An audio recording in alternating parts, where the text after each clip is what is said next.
साथ संगत जी, प्यार से कहना धन निरंकार जी। जहाँ आज भी हमने सभी की भावनाओं को श्रवण किया, कैसे स्थिरता, कैसे सहजता जीवन में आए और क्यों ये ज़रूरी है। क्योंकि अगर ये बात की जा रही है कि स्थिर रहने का मतलब, तो उसमें भी एक ये फ्लक्चुएशन वाली बात है कि कहने वाले ये भी कह देंगे कि ऐसा क्यों है ज़रूरी स्थिर रहने के लिए कि हम अगर कोई खुशी का अवसर है तो इसका मतलब खुश ना हो, कोई एक दुर्घटना घटी है तो मन में उदासी ना हो। तो अगर हम ऐसे स्टिमुलस जब जैसा है वैसा फील नहीं करेंगे तो एक हम ह्यूमन कैसे होंगे। क्योंकि एक ह्यूमंस के अंदर की जो इमोशंस की बात होती है, तो कैसे जब एक अगर इमोशन है, जैसी स्थिति है, तो वैसा लाजमी है फील करना। तो यहाँ जो स्थिरता की जो एक सहज रूप में एक गो विद द फ्लो वाली जो बात है, उसका मतलब ये नहीं कि जब कुछ है उसके रिएक्शन पे हमें वैसे नहीं एक गंभीर हो जाना है। नहीं, ये सहजता, ये स्थिरता जीवन में ऐसे आए कि अगर एक खुशी का समय है तो मन इतना हमारा हर्षित हो के, क्योंकि अगर कोई सिचुएशन आई है या कोई वस्तु आई है जिसकी वजह से ये खुशी मिली है, तो वो रूप तो माया का ही है और माया ने तो ढल जाना है। माया को तो परछाई की तरह बोलते हैं। तो कैसे वो अगर एक कोई खुशी का दिन आया है तो वो दिन ने भी समाप्त होना है और वो समय वो बदलेगा भी। जैसे एक अगर स्टूडेंट है तो अगर उसके लिए भी आइडियल सिचुएशन तब है, उसको कहा जाता है कि तुम आदर्श विद्यार्थी बनो, अच्छे नंबर लो। उसके लिए, अपने लिए, स्वयं के लिए भी वो एक अचीवमेंट वाली बात, एक खुशी की बात आती है। और अगर स्कूल की टीचर्स या ट्यूशन टीचर्स भी पढ़ा रहे हों जब, तो उनको भी अच्छा लगता है, माता पिता को भी। तो वो विद्यार्थी अक्सर कोई भी मोटिवेशन को बना के अगर देखे और उसको एग्ज़ाम जब आए, वो परिणाम आया, रिजल्ट आया, तो उसमें भी उसके नंबर बहुत अच्छे अगर आ गए, तो वो एक स्टूडेंट के लिए जहाँ आइडियल सिचुएशन है कि अब मुझे इस साल जितना भी एक नॉलेज मेरी बढ़नी थी, मैं उसकी प्राइम में हूँ, मेरा रिजल्ट बहुत अच्छा आ गया, मैं फर्स्ट भी आ गई क्लास में। तो पर वो स्थिति ने भी बदलना है। परिणाम फाइनल्स के आते ही वो अगली क्लास में एक प्रवेश होना है। तो कैसे उस समय भी अगर एक स्थिति एक आइडियल थी जहाँ नंबर 1 भी थे और सब अपने मुताबिक हो रहा था, स्वयं से भी खुश थे, एक प्राउड मोमेंट अपने लिए, परिवार के लिए भी था,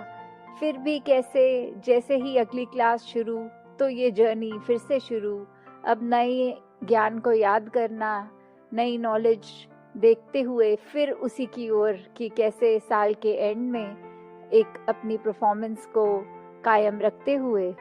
तो कैसे एक सिचुएशन जो आइडियल है और उसमें से बेस्ट रिजल्ट भी मिला है, तो भी उसने चेंज हो ही जानी है। तो इसी के साथ अगर हम ये देखें कि हमारे जीवन में हमने पहले कोई भी सिचुएशन को देखना, जैसे अभी समागम का भी जब ये सोच रहे थे कि इस साल कोरोना करके पॉसिबल होगा नहीं समागम होस्ट करना, एक इतनी संतों का ग्राउंड में आना, कि कैसे ये नॉर्म्स के हिसाब से, गाइडलाइंस के हिसाब से पॉसिबल नहीं। तो वो एक सिचुएशन थी, एक उसको एनालाइज किया, उसको पहले हमने समझा, फिर उसको एक्सेप्ट किया। और जैसे ही एक्सेप्टेंस आ गई एक मन में, एक उसके लिए फिर प्रिपरेशन भी हमने करी कि अब कैसे हो। तो फिर हुआ कि चलो वर्चुअल रूप में ये किया जाए, जहाँ एक मन से मन तक के भाव चाहे गैजेट्स के रूप में, टेक्नोलॉजी के रूप में ही पहुँचेंगे, पर ये समागम इस रूप में संभव हुआ फिर होना। और इतनी खूबसूरती से ये जो पिछले 3 दिन का देखा गया, तो बहुत ही अच्छे रूप में, और हर एक वक्ता की बात दिल तक पहुंचते ही है। तो कैसे एक उदाहरण एक वृक्ष का लें, पेड़ का लें, कि कैसे उसमें फल भी आते हैं अपने सीजन के हिसाब से, उससे पहले फूल आते हैं, और जब ये समय फल उतरने का आ जाता है, फिर वो पतझड़ का मौसम जहाँ पत्ते तक निकल जाते हैं उस पेड़ से, तो कैसे वो एक सीजनल, एक मौसम के हिसाब से, परिस्थिति के हिसाब से, वो पेड़ के ऊपर लगी हुई चीज़ें भी, जहाँ इतना हरा भरा एक समय, और पतझड़ में सिर्फ वो एक शाखाएं दिख रही हैं बिना पत्तों के, तो वो सिर्फ लक्कड़ लक्कड़ ही रह गई, बाकी हरियाली और रंग खत्म हो गए पेड़ के। तो यहाँ ये अस्थिरता तो आई, ये मौसम की तब्दीलियां तो आई, पर फिर भी वो पेड़ अपनी जगह, क्योंकि मजबूती से अपनी रूट से जुड़ा हुआ था, तो इतना कुछ झेल गया, खुशी का समय भी, पतझड़ का समय भी। तो कैसे एक जब ये अडेप्टेशन आ जाती है एक मन में, फिर वो भाव कि ये परमात्मा ही है जिसके वजह से हम अपने आप को अडेप्ट कर पाएंगे। अगर हमारी रूट्स, हमारा आधार, हमारी नींव इस परमात्मा के साथ जुड़ी है, इसके साथ ऐसे हम एकमिक हो गए हैं कि हमने फिर कोई अपने मन में, और कोई चीज़ ऐसे सिचुएशन वाइज मन के ख्याल ऐसे कोई हमें इतना डिस्टर्ब नहीं करेंगे कि फिर हम दृढ़ खड़े हैं एकदम। तो कैसे जब हम इस परमात्मा, इस निराकार से एकमिक हैं, वही हमारी स्ट्रेंथ है, और उसी के आधार पर फिर हमने अपनी कोई भी परिस्थिति को बिल्कुल, जैसे वो गीत की भी लाइन है कि आके लंग जान दिया ने, कि एक ये स्थितियां आती भी हैं अच्छी बुरी, वो ऐसा नहीं है कि वो फील नहीं होंगी, पर परिणाम स्वरूप उसको हमने ऐसे नहीं फील होने देना कि उसके ऊपर डिपेंडेंट इतने कि अपना पीस ऑफ माइंड खो दिया अगर वो ना हो तो कैसे अपने मन को भी मजबूत करने का रास्ता ये परमात्मा, ये सेवा सिमरन। और ऐसे ही अगर हम देखें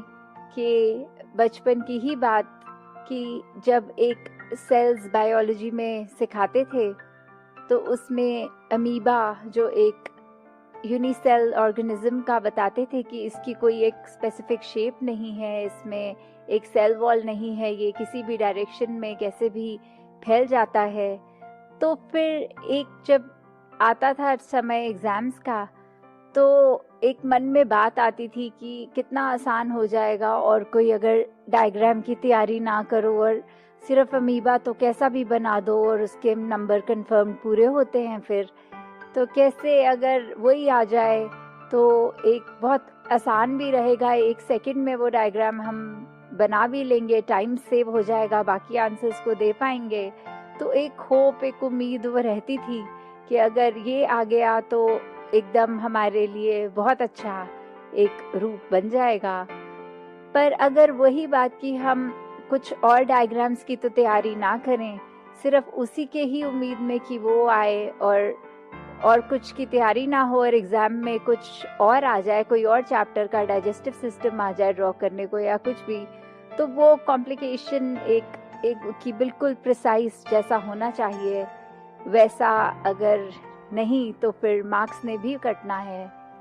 तो किस रूप में हम देखें कि एक जहाँ वो अस्थिर चीज के लिए एक ईज भी था कि इसमें फ्री हैंड होगा, हम कैसे भी कर लेंगे, और कैसे एक हमें जब कॉन्क्रीट एक स्थिर चीज मिल रही है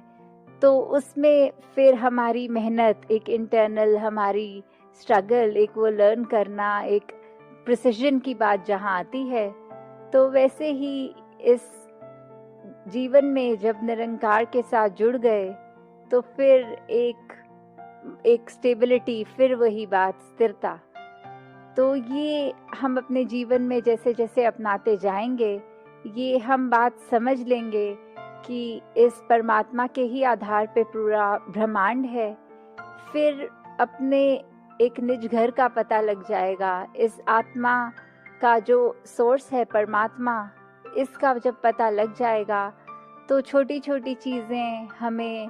मनमुटाव की ओर नहीं लेके जाएंगी। एक ये हम जो अपनी दीवारें स्वयं बना के चलते हैं कि कोई किसी प्रांत का है, किसी का रंग कैसा है, कोई जेंडर डिस्क्रिमिनेशन या किसी और तरह की जो बायसनेस आ जाती है, डिस्क्रिमिनेशन, मन में हेट, फिर वो आएगा नहीं। फिर कैसे हमारे जो एक प्री कंसीव्ड नोशंस होते हैं, हम उसको भी एक पीछे कर सकते हैं, ये जान के कि जब अगर वही पानी है तो उसको जमा लेंगे तो रूप बदल जाएगा, आकार बदल जाएगा, वो बर्फ़ बन जाएगी। उसको अगर बहुत ज़्यादा बॉयल कर लेंगे तो वो भाप बन के एवेपोरेट हो जाएगी। पर है क्या क्रस्ट? क्रस्ट तो वो H2O ही है, हाइड्रोजन और ऑक्सीजन ही है। तो कैसे हम जब ये पानी की बात करें कि हम हैं तो अगर कहीं के भी हैं, परमात्मा से ही निकले, और जब ये शारीरिक यात्रा पूरी हो जाएगी तो फिर इसके साथ ही मिक होना है। और जब तक जीवन है, एक हमें अपनी रिस्पॉन्सिबिलिटीज़, अपने एक कैसा हमारा रोल है, चाहे वो परिवार को पालन पोषण के रूप में हो, तो कैसे वहाँ जहाँ अपनी जिम्मेवारियाँ निभाते रहेंगे। पर अगर उसमें ही एक मटीरियलिस्टिक, एक माया को ही सब कुछ बना लिया कि ये पैसा, घर हमारी जो वैल्यू है, तो life is not about how much we own, कि एक उससे पैरामीटर से तो नहीं हम तोल सकते, कि हम उसमें मेजर नहीं कर पाएंगे। सिर्फ अगर हमने लाइफ का मेजरमेंट का एक यही बना लिया कि अगर हमारे पास ये चीज़ है, चेकलिस्ट, ओके, तो हम एक सर्टेन कैटेगरी में हैं और यही हमारी अचीवमेंट है, यही उपलब्धि है। नहीं, एक लाइफ में तो हमारे को जो एक सच्चा धन है, नाम धन, उसके साथ ही जुड़कर जितना रहेंगे, जितने एक मानवीय गुण हमारे अंदर एक रग रग में उस तरह भरे होंगे, तो ही हम संसार में वो अपने जीवन की आगे एक्सटेंशन, जो परिवार रूप, एक संसार रूप, उसमें दे पाएंगे एक कंट्रीब्यूशन। तो एक घर की भी अगर हम बात करें, ह्यूमन रिलेशनशिप्स की बात करें, तो कैसे एक अगर घर के अंदर रह भी रहे हैं एक परिवार बनकर, तो उसमें ये बात डिफरेंस ऑफ ओपिनियन आना तो काफ़ी बार लाजमी है कि हो सकता है एक ब्रदर सिस्टर में आपस में एक ओपिनियन का फ़र्क हो कि किसी के मुताबिक ऐसा करना ठीक है, किसी के मुताबिक ये ठीक है, किसी के और ऐसे जो डिफरेंस आते हैं, तो उसमें भी अगर प्यार है, सत्कार है, तो फिर एक दूसरे की अलग पॉइंट ऑफ व्यू को भी एक्सेप्ट करना मुश्किल नहीं होता। हम अपने आप को ये कह सकते हैं कि देखो, किसी और की अलग अगर बात आ रही है ध्यान ये समझ में कि वो ऐसा क्यों सोच रहे हैं, तो इससे उनकी सोच को भी अपनाया जा सकता है अगर उनकी बात ठीक लग रही है। और अगर फिर भी ऐसा लग रहा है कि मैं अपने व्यू पे, अपने पॉइंट ऑफ व्यू पे कायम हूँ, दूसरे का ये है दूसरा पॉइंट ऑफ व्यू, तो फिर भी एक मन में ऐसी बात नहीं आती कि दूसरे का मुझसे अलग है तो मेरा पॉइंट ऑफ व्यू ज़्यादा श्रेष्ठ है, मेरी सोच अपने दूसरे परिवारजन से ज़्यादा ऊंची है। नहीं, वहाँ फिर बड़ों को भी अगर किसी छोटे का पॉइंट ऑफ व्यू अच्छा लगता है तो वो भी वो सत्कार से, वो फिर ऐसे नहीं अभिमान में कि हमारी उम्र ज़्यादा है, तुम तो बच्चे हो, तुमसे मैं क्या सीख लूँ। नहीं, संजन तो एक हर एक से ही सीखने का, एक उम्र की तो कोई बात नहीं, कोई और चीज़ की भी बात नहीं। तो कैसे एक हर एक के अंदर ये बात कि कहीं से भी सीखा जाए, अपने परिवार को एकजुट रख के आगे चलाया जाए। जब ये परमात्मा का एहसास हर एक के मन में है, सब ब्रह्म ज्ञानी हैं, तो बड़ा छोटा कोई है नहीं, कोई अहंकार की बात नहीं, और अपनी भी गलती फिर अपने परिवारजन के आगे मानने में भी वो एक झिझक नहीं। तो कैसे एक फैमिली यूनिट, एक सिर्फ ये एग्जाम्पल तो दासी ने परिवार का दिया, बट ऐसे ह्यूमन रिलेशनशिप्स में आगे और कहीं पे भी एक्सटेंड किया जा सकता है इस बात को अपने वर्क एटमॉस्फेयर में, अपने आगे संसारिक फ्रेंड्स के ग्रुप में या एक सोसाइटल चीज़ों में, कि कैसे हम हर एक का जब तक प्यार और सत्कार करेंगे तो ही ये खूबसूरती ह्यूमन रिलेशनशिप्स की, अपनी गलती मानते हुए जहाँ स्वयं गलत हैं और दूसरे की गलती अगर तो उसको माफ़ करना उसकी माफ़ी मांगने से पहले, तो कैसे इस प्रकार अगर हम कर सके तो ये हमारे रिश्तों में भी खूबसूरती आएगी, एक स्थिरता आएगी। तो दासी यही बात अंत में कि इस परमात्मा के ऊपर आधारित करें अगर जीवन, तो वो वाकई ही बहुत सरल हो जाएगा। हर एक चीज़ में सहजता आएगी और हमारे हर एस्पेक्ट में, सिर्फ स्पिरिचुअल एस्पेक्ट में स्थिरता की बात नहीं, वो फिर हम एक छोटी से छोटी चीज़ भी देखेंगे अगर, तो कैसे जब मन ठहरा हुआ है तो हमारी डिसीजन मेकिंग बेटर होती है, हमारा थोड़ा कैलिबर और इन्हांस होता है। तो हर एक एस्पेक्ट के लिए ये स्थिरता का होना जीवन में बहुत ज़रूरी, और इसको अपनाए रखें। और अंत में ही समागम इस रूप में तो हमने मनाया। दातार कृपा करे कि आगे आने वाले सालों में समागम एक संत स्वयं चलकर ये स्थान पर एक उसी रूप में जो एक समागम सेवा का भी आनंद लेते हुए, समागम का भी आनंद लेते हुए उसी तरह से आए, और वो जज्बा भी एक कायम रहे। कि कहा भी जाता है कि स्वर्ग दा नक्शा बन जाता है जिस घर विच बस जाए नाम, कि कैसे जिन घरों में प्रीत है, नम्रता है, प्यार है, रिस्पेक्ट है, एक दूसरे का आदर है, तो वहाँ उन घरों में तो फिर एक अपने आप ही स्वर्ग बस गया है, उन मनों में स्वर्ग बसा हुआ है। और कैसे फिर धीरे धीरे वही मन जब अपने घरों से निकलते हैं, वही सदस्य घरों से निकलते हैं, और कैसे संसार में वो प्यार एक फैलाते हैं अपने छोटे छोटे ही चाहे दायरों से, फिर ग्रेजुअली एक वो पॉजिटिव आउटलुक, एक पॉजिटिव कंट्रीब्यूशन पूरे संसार के लिए ही, कि कैसे इस परमात्मा को मन में रखेंगे तो फिर एक वो घरों का माहौल बहुत ही सुंदर निकल के आएगा। अपने जीवन को हम सुधार लेंगे, अपने अंदर एक करुणा, दया, विशालता, ऐसे गुणों को अपनाते हुए बहुत ही एक एडजस्टमेंट इश्यूज का बहुत स्मूथ हो जाएगा, कि वो बिल्कुल आएंगे नहीं जब हमारी कोई बात नहीं और दूसरे की बात मन पे चुभेगी नहीं, तो हम कैसे फिर एक दूसरे के लिए भी स्मूथ रनिंग, स्मूथ फंक्शनिंग और एक असिस्ट करने वाली बात है, तो कैसे हर एक के लिए, पूरी मानवता के लिए हमने एक वरदान रूप बनना है। जितना हो सके we have to give out, और अपने मन में फिर उस बात का भी अहंकार न लेते हुए एक नम्र भावना, एक दासों के दास कि ये मानवता को ही एक प्राथमिकता बनाते हुए एक सच्चे धर्म को निभाना है। सात संगत जी, धन निरंकार जी।